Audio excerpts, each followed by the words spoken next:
Hi అండి, అందరికీ నమస్కారం. Welcome back to our channel. ఈరోజు మన ఛానల్లోని ములక్కాడ టమాటా గ్రేవీ ఎలా తయారు చేసుకోవాలో చూపించబోతున్నానండి. ఈ కర్రీ రైస్లోకి చాలా బాగుంటుంది, తప్పకుండా ట్రై చేయండి. ప్రాసెస్లోకి వెళ్ళిపోతే ఈ కర్రీ కోసం ముందుగా కళాయి పెట్టుకొని దానిలో కర్రీకి సరిపడా ఆయిల్ వేసుకోవాలి. ఇప్పుడు కొంచెం ఆయిల్ హీట్ అయిన తర్వాత 2 మీడియం సైజ్ ఆనియన్స్ని ఇలా కట్ చేసుకొని వేసుకోవాలి. ఇప్పుడు ఆనియన్స్ కొంచెం ఫ్రై అయిన తర్వాత దానిలోనే ఒక 4 పచ్చిమిరపకాయలను కూడా కట్ చేసి వేసుకోవాలి. ఇప్పుడు ఇదంతా కొంచెం ఫ్రై అయిన తర్వాత దానిలో చిటికెడు పసుపు వేసి ఒకసారి అంతా బాగా కలుపుకోవాలి.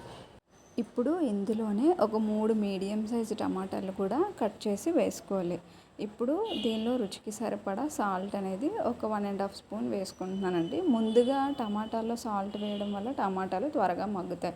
ఇప్పుడు మూత పెట్టుకొని ఒక 3 నిమిషాలు టమాటా అంతా మెత్తగా అయ్యేంత వరకు ఉంచుకోవాలి. ఇక్కడ ములక్కాడలు ఇలా కట్ చేసి చూపించిన విధంగా కట్ చేసి పెట్టుకోవాలండి. ఇప్పుడు టమాటా అంతా కూడా కొంచెం మెత్తగా అయిన తర్వాత ముందుగా కట్ చేసుకున్నటువంటి ములక్కాడలు కూడా ఇందులో యాడ్ చేసి ఒకసారి బాగా కలుపుకోవాలి. అంతా కలుపుకున్న తర్వాత ఒకసారి మూత పెట్టి అదంతా కూడా బాగా మగ్గేంత వరకు ఒక 2 నిమిషాలు మీడియం ఫ్లేమ్లో అలా ఉంచాలి.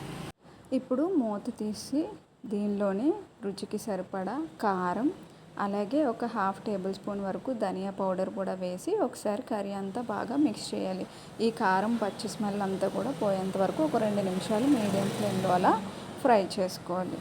ఇప్పుడు గ్రేవీ ఫామ్కి సరిపడా వాటర్ అనేది వేసుకొని ఒకసారి అంతా బాగా కలిపి మూత పెట్టుకొని ఒక 5 నిమిషాల పాటు మీడియం ఫ్లేమ్లో మగ్గించుకుంటే సరిపోతుందండి.